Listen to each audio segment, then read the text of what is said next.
ಪ್ರದೀಪ್ ಈಶ್ವರ್ ಅವರು ಬಂದಿದ್ರು. ಅವರು ಮಾತಿನ ಭರಾಟೆಯಲ್ಲಿ ನಾನೇನೋ ದೊಡ್ಡ ಒಂದು ಮಾತುಗಾರ ಅನ್ನೋ ಒಂದು ನಿಟ್ಟಿನಲ್ಲಿ ಅವರೊಂದು ಮಾತು ಹೇಳಿದರು. ಅವರಿಗೆ ಪ್ರದೀಪ್ ಈಶ್ವರ್ ಅಂತೇಳಿ ಅವ್ರ ತಂದೆ ತಾಯಿಯವರು ಭಾಳ ತುಂಬ ಒಳ್ಳೆಯ ಹೆಸರನ್ನು ಇಟ್ಟಿದ್ದಾರೆ, ಭಗವಂತನ ಹೆಸರನ್ನು ಇಟ್ಟಿದ್ದಾರೆ. ಆದರೆ ಬಾಯಲ್ಲಿ ಬರೋ ಅಂಥ ಮಾತುಗಳು ಅದರ ತದ್ವಿರುದ್ಧವಾಗಿದೆ. ಅವರು ಹೇಳ್ತಾ ಇದ್ರು ಎಲುಬಿಲ್ಲದ ನಾಲ್ಗೆ ಅಂತೇಳಿ. ಎಲುಬಿಲ್ಲಪ್ಪ ನಾಲ್ಗೆಗೆ ಏನು ಬೇಕಾದ್ರೂ ಮಾತಾಡಿದ್ರೆ ನಡೆಯುತ್ತೆ ಅಂದ್ಕೊಂಡು ಭಾರತೀಯ ಜನತಾ ಪಕ್ಷದವರು ಅಯೋಗ್ಯರು, ಮುಟ್ಟಾಳರು ಅಂತ ಹೇಳಿದರು.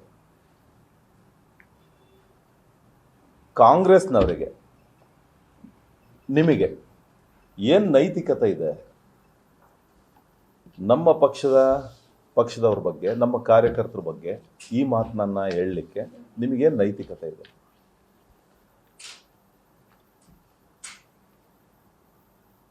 ದಾವಣಗೆರೆನಲ್ಲಿ ಸುಮಾರು 87,000 ಜನ ಅಲ್ಪಸಂಖ್ಯಾತರಿದ್ದಾರೆ. ಸುಮಾರು ವರ್ಷಗಳ ಕಾಲ ಅಲ್ಪಸಂಖ್ಯಾತರಿಗೆ ಕಾಂಗ್ರೆಸ್ನಿಂದ ಟಿಕೆಟ್ ಕೊಡ್ರಿ ಅಂತೇಳಿ ಕೂಗೆದ್ದಿತ್ತು. ಆದರೆ ಕಳೆದ ಬಾರಿ ಚುನಾವಣೆಯಲ್ಲಿ ಶಾಮನೂರು ಶಿವಶಂಕರಪ್ಪನವರು ಇದು ನನ್ನ ಕೊನೆಯ ಚುನಾವಣೆ, ಬರೋ ಅಂಥ ಚುನಾವಣೆಯಲ್ಲಿ ನಿಮಗೆ ನಾನು 100ಕ್ಕೆ 100 ಟಿಕೆಟನ್ನು ಕೊಡಿಸಿ ಗೆಲ್ಸ್ಕೊಂಡು ಬರ್ತೀನಿ ಅಂತೇಳಿ ಅವರು ಮಾತನ್ನು ಕೊಟ್ಟಿದ್ರು ಅಲ್ಪಸಂಖ್ಯಾತರಿಗೆ. ಅವರು ದೈವಾಧೀನರಾಗಿದ್ದಾರೆ, ಸ್ವರ್ಗದಲ್ಲಿದ್ದಾರೆ. ಮತ್ತು ಕಾಂಗ್ರೆಸ್ನವರು ಒಬ್ಬ ಹಿರಿಯ ಶಾಸಕರಾಗಿರ್ತಕ್ಕಂಥವ್ರು, 6 ಬಾರಿ ಶಾಸಕರಾಗಿರ್ತಕ್ಕಂಥವ್ರು, ಅವರ ಮಾತನ್ನ ಉಳಿಸೋದು ಕಾಂಗ್ರೆಸ್ನವರ ಕರ್ತವ್ಯ ಆಗಿತ್ತು. ಯಾಕೆ ಮತ್ತೆ ಶಾಮನೂರು ಶಿವಶಂಕರಪ್ಪನವರು ಹೇಳಿದ್ದಂಥ ಮಾತನ್ನು ಉಳಿಸ್ಕೊಳ್ಳಿಲ್ಲ ಇವರು? 87,000 ಜನ ಅಲ್ಪಸಂಖ್ಯಾತ ಮತದಾರರಿದ್ರು ಕೂಡ ಯಾಕೆ ಅಲ್ಪಸಂಖ್ಯಾತರಿಗೆ ಟಿಕೆಟನ್ನು ಕೊಡಲಿಲ್ಲ ಇವರು? ಇದೇ ಶಿಗ್ಗಾಂವ್ನಲ್ಲಿ ಈ ಹಿಂದೆ ಅಜ್ಜಂಪುರ ಖಾದ್ರಿ ಅವರಿಗೆ 2-3 ಬಾರಿ ಟಿಕೆಟನ್ನು ಕೊಟ್ಟರು. ಮೊನ್ನೆ ದಿವಸನೂ ಕೂಡ ಯಾಸಿನ್ ಪಠಾಣ್ರವರಿಗೆ ಟಿಕೆಟನ್ನು ಕೊಟ್ಟರು. ಅಲ್ಲಿ ಅಲ್ಪಸಂಖ್ಯಾತರು ಎಷ್ಟು ಜನ ಇದ್ದಾರೆ? 60,000 ರಿಂದ 65,000 ಜನ ಅಲ್ಪಸಂಖ್ಯಾತರಿದ್ದಾರೆ ಶಿಗ್ಗಾಂವ್ನಲ್ಲಿ. ಆದರೂ ಕೂಡ 4 ಬಾರಿ ಟಿಕೆಟ್ ಕೊಟ್ಟರು. ಮತ್ತು ಇಲ್ಲಿ ಅದಕ್ಕಿಂತ ಹೆಚ್ಚು ಇದ್ರಲ್ಲ, ಮತ್ತು ಇಲ್ಲಿ ಯಾಕೆ ಟಿಕೆಟ್ ಕೊಡಲಿಲ್ಲ? ಈ ಬಾರಿ ಇತಿಹಾಸದಲ್ಲೇ 24 ಜನ ಅಲ್ಪಸಂಖ್ಯಾತರು ನಾಮಪತ್ರ ಸಲ್ಲಿಸಿದ್ದಾರೆ. ಇತಿಹಾಸದಲ್ಲೇ ಇಷ್ಟೊಂದು ಜನ ನಾಮಪತ್ರ ಸಲ್ಲಿಸಿರಲಿಲ್ಲ. ಏನು ಶಾಮನೂರು ಶಿವಶಂಕರಪ್ಪರು ದೈವಾಧೀನರಾದ ನಂತರದಿಂದ ಅಲ್ಪಸಂಖ್ಯಾತರ ದೊಡ್ಡ ದೊಡ್ಡ ಕಾರ್ಯಕ್ರಮಗಳು 21 ಕಾರ್ಯಕ್ರಮಗಳನ್ನು ಮಾಡಿದ್ದಾರೆ. ಅಲ್ಲಿ ಮಸೀದಿಲಿರ್ತಕ್ಕಂಥ ಮೌಲ್ವಿಗಳಿಂದ ಆದಿಯಾಗಿ ಅಲ್ಲಿರ್ತಕ್ಕಂಥ ಮತದಾರರು, ಸಾರ್ವಜನಿಕರು, ಅಲ್ಪಸಂಖ್ಯಾತರು ಎಲ್ಲರೂ ಕೂಗೆದ್ದಿತ್ತು. ಅವರೆಲ್ಲರೂ ಸಹಿತ ಈ ಬಾರಿ ನಮಗೆ ಟಿಕೆಟ್ ಕೊಡಲೇಬೇಕು ಶಂಕರಪ್ಪನವ್ರು ಹೇಳಿದ್ದಾರೆ ಅಂತ ಹೇಳಿದ್ರು. ಮತ್ತೆ ಯಾಕೆ ಸ್ವಾಮಿ ಕೊಡಲಿಲ್ಲ? ನೀವೇ ಹೇಳಿದ್ರಿ ಅಲ್ಲಿ ಯಾರಿಗೆ ಸಾಮರ್ಥ್ಯ ಇದೆ, ಯಾರು ಒಳ್ಳೆ ಅಭ್ಯರ್ಥಿ ಅಂಥವ್ರಿಗೆ ಟಿಕೆಟ್ ಕೊಡಬೇಕು ಅಂತೇಳಿ ನೀವು ಹೇಳ್ತಾ ಇದ್ರಿ. ಯಾಕಂಗಾದ್ರೆ ಅಲ್ಪಸಂಖ್ಯಾತರಲ್ಲಿ ಯಾರಿಗೂ ಸಾಮರ್ಥ್ಯ ಇಲ್ವಾ? ಯಾರು ಒಳ್ಳೆ ಜನನೇ ಇಲ್ವಾ ಅಲ್ಪಸಂಖ್ಯಾತರಲ್ಲಿ? ಮತ್ತೆ ಯಾಕೆ ಕೊಡ್ಲಿಲ್ಲ ಸ್ವಾಮಿ? ನೀವು ಬಿಜೆಪಿಯವರು ಅಲ್ಪಸಂಖ್ಯಾತರ ವಿರೋಧಿಗಳು ಅಂತ ಹೇಳ್ತಿರಲ್ಲ ನೀವು.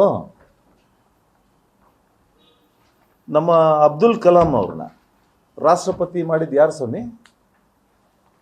ಇದೇ ಭಾರತೀಯ ಜನತಾ ಪಕ್ಷದವರು. ನಮ್ಮವರೇ ಅವ್ರನ್ನ ರಾಷ್ಟ್ರಪತಿಯನ್ನಾಗಿ ಮಾಡಿರ್ತಕ್ಕಂಥದ್ದು. ಆಯ್ತು, ಮೊನ್ನೆ ಬಿಹಾರದಲ್ಲಿ ಚುನಾವಣೆ ನಡೀತಲ್ಲ, ಅಲ್ಪಸಂಖ್ಯಾತರಿಗೆ ಬಿಜೆಪಿಯಿಂದ 40 ಜನಕ್ಕೆ ಟಿಕೆಟನ್ನು ಕೊಟ್ಟರು ಬಿಹಾರದಲ್ಲಿ. ಅದರಲ್ಲಿ ಅರ್ಧಕ್ಕಿಂತ ಹೆಚ್ಚು ಜನರನ್ನ ಗೆಲ್ಸ್ಕೊಂಬಂದ್ರು ನಮ್ಮವರು. ನೀವೇನು ಮಾಡಿದ್ರಿ? ಮೊನ್ನೆ ದಿವಸ ಕಾಂಗ್ರೆಸ್ ಸಭೆ ನಡೀತು ದಾವಣಗೆರೆನಲ್ಲಿ, ಬಿಜೆಪಿ ಕಚೇರಿನಲ್ಲಿ, ಕಾಂಗ್ರೆಸ್ ಕಚೇರಿನಲ್ಲಿ ಮೊನ್ನೆ ಕಾಂಗ್ರೆಸ್ ಸಭೆ ನಡೀತು. ಸಭೆ ನಡೆದಾಗ ನಿಮ್ಮವ್ರು ಏನು ಹೇಳಿದ್ರಿ? ಅಲ್ಪಸಂಖ್ಯಾತರಿಗೆ 500 ರೂಪಾಯಿ ಕೊಟ್ಟರೆ ಸಾಕು, 1 ಬಿರಿಯಾನಿ ಕೊಟ್ಟರೆ ಸಾಕು, ಅವ್ರು ನಮಗೆ ಮತ ಹಾಕ್ತಾರೆ ಅಂದರು. ಹಂಗಾರೆ ಅಲ್ಪಸಂಖ್ಯಾತರನ್ನ 500 ರೂಪಾಯಿಗೆ 1 ಬಿರಿಯಾನಿಗೆ ಅಷ್ಟೇ ಸೀಮಿತನಾ? ಮತ್ತು ಅವ್ರಿಗೂ ನಮ್ಮ ಸಮಾಜದವ್ರು ಇಷ್ಟೊಂದು ಜನ ಇದ್ದೀವಿ, ನಮಗೊಂದು ಅವಕಾಶ ಕೊಡ್ರಿ ಅಂತ ಕೇಳಿದ ತಪ್ಪ? ಯಾವುದೋ ಹಿಂದಿನ ದಾರಿಯಲ್ಲಿ ಬಂದು ಅಲ್ಪಸಂಖ್ಯಾತರಿಗೆ ವಂಚನೆ ಮಾಡಿದ್ರೆ ನೀವು ಟಿಕೆಟ್ನ. ಮಹಿಳೆಯರಿಗೆ ಯಾವಾಗಲೂ ವಿರೋಧ ಮಾಡ್ತಾರೆ, ಮಹಿಳೆಯರಿಗೆ ವಿರೋಧ ಮಾಡ್ತಾರೆ ಅಂತಂದ್ರಲ್ಲ ನೀವು. ಮಹಿಳೆಯರಿಗೆ ವಿರೋಧ ಮಾಡ್ತಾ ಇರೋದು ಯಾರು? ಇವತ್ತು ವಂಚನೆ ಮಾಡ್ತಾ ಇರೋದು ಯಾರು? ನೀವು. ಜಮೀರ್ ಅಹಮದ್ ರವ್ರಿಗೆ ಏನಂತ ಹೇಳಿದ್ರಿ ನೀವು ಮೊನ್ನೆ? ಅವನು ಯಾವನ್ ಇಲ್ಲಿ ಬಂದು ಹೇಳಕ್ಕೆ ಅಂತಂದ್ರಿ. ಈಗ ಅವ್ರನ್ನೇ ಕರಿತಾ ಇದ್ದೀರಿ ನೀವು. ಇವ್ರು 24 ಜನ ನಾಮಪತ್ರ ಸಲ್ಲಿಕೆ ಮಾಡಿದ್ರು ವಾಪಸ್ ತಗೊಂಡ್ರಂತ ನೀವೇ ಕರಿತಾ ಇದ್ದೀರಿ. ಮೊನ್ನೆ ದಿವಸ ಕಾಂಗ್ರೆಸ್ಸಿನ ಒಂದು ಲೀಸ್ಟ್ ಅನ್ನು ತಾವು ಕೂಡ ನೋಡಿದಿರಿ.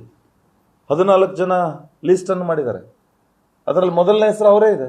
ಜಮೀರ್ ಅಹಮದ್ ಅವರು ಉಸ್ತುವಾರಿನಲ್ಲೇ ನಾವು ದಾವಣಗೆರೆ ದಕ್ಷಿಣ ಕ್ಷೇತ್ರವನ್ನ ಚುನಾವಣೆ ಮಾಡ್ತೀವಿ ಅಂತೇಳಿ. ಈ ಅಲ್ಪಸಂಖ್ಯಾತರ 500 ರೂಪಾಯಿ ಬಿರಿಯಾನಿಗೆ ಅಷ್ಟೇ ಸೀಮಿತನಾ?